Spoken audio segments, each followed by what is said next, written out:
Asiya be be case, مولویوں کی دین کے نام پر سیاست یا ججز کی ایک چال؟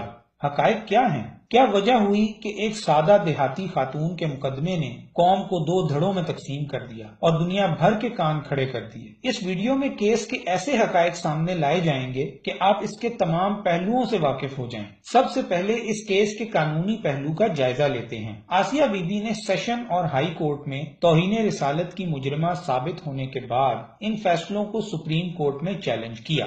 سپریم کورٹ ملزمہ کی صفائی میں ٹھوس شواہد کے بغیر سیشن اور ہائی کورٹ کے متفقہ فیصلے کو اوور ٹرن کرنے کی مجاز نہیں تھی۔ اس سینیریو کو اس مثال سے سمجھیے کہ کرکٹ میں تھرڈ امپائر کے پاس جب کوئی فیصلہ ریویو کے لیے بھیجا جائے تو وہ صرف ٹھوس شواہد کی بنا پر ہی آن فیلڈ امپائر کے فیصلے کو اوور ٹرن کر سکتا ہے، نہ کہ بینیفٹ آف ڈاؤٹ کی بنیاد پر۔ بالکل اسی طرح سیشن اور ہائی کورٹ کے فیصلے کو اوور ٹرن کرنے کے لیے ملزمہ کی صفائی میں ایک بھی گواہ پیش نہیں ہوا، حالانکہ اس واقعے کے وقت 25 سے 30 افراد موجود تھے اور ملزمہ کا خاندان کئی دہائیوں سے وہاں رہ رہا تھا۔ نہ صرف یہ بلکہ ملزمہ نے اپنے اوپر لگائے گئے الزامات کی وجہ گواہان اور مدعی کا ایک دوسرے سے مفاد وابستہ ہونا بتائی، لیکن اس کی دلیل میں وہ کوئی ثبوت پیش نہیں کر سکی۔ پھر ملزمہ نے بیان دیا کہ پولیس استغاثہ کے ساتھ ملی ہوئی ہے، جبکہ اس بات کو بھی وہ ثابت نہیں کر پائی۔ دوسرا نقطہ یہ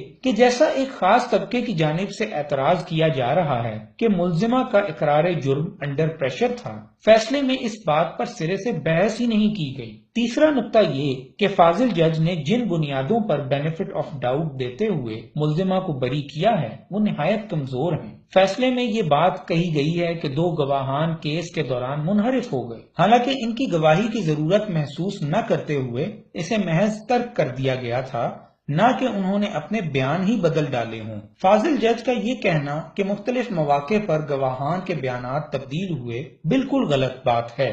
گواہان کے بیانات میں کوئی تبدیلی واقع نہیں ہوئی، البتہ جرح کے نتیجے میں کچھ اضافی باتیں انہوں نے بتائیں جسے قانون کی روح سے کانٹراڈکشن نہیں کہا جا سکتا۔ اور سب سے اہم بات جو اس فیصلے کا محور ہے وہ یہ کہ ججز نے کہا کہ گواہان کے بیانات میں پنچایت کے مقام اور تعداد کے بارے میں میٹیریل کانٹراڈکشن پایا جاتا ہے، حالانکہ قانون کی روح سے میٹیریل کانٹراڈکشن براہ راست الزام سے متعلق ہوتا ہے، نہ کہ جرم کے بعد کے حالات و واقعات سے۔ کیونکہ ملزمہ کے توہین رسالت پر تمام گواہان متفق ہیں، اس لیے یہاں قانون کی روح سے میٹیریل کانٹراڈکشن نہیں پایا جاتا۔ یہ تو تھا فیصلے کا قانونی پہلو۔ اس کے علاوہ جو باتیں پیش نظر رہنی چاہیے، ان میں اتنے حساس کیس کا صرف ایک سماعت کے بعد نمٹا دینا اور اس کیس کے لیے جسٹس آصف سعید کھوسہ کو بینچ میں شامل کرنا حیران کن ہے، کیونکہ وہ سلمان تاثیر قتل کیس کے فیصلے کی وجہ سے اس کیس میں آسیہ کے خلاف فیصلہ سنا ہی نہیں سکتے تھے۔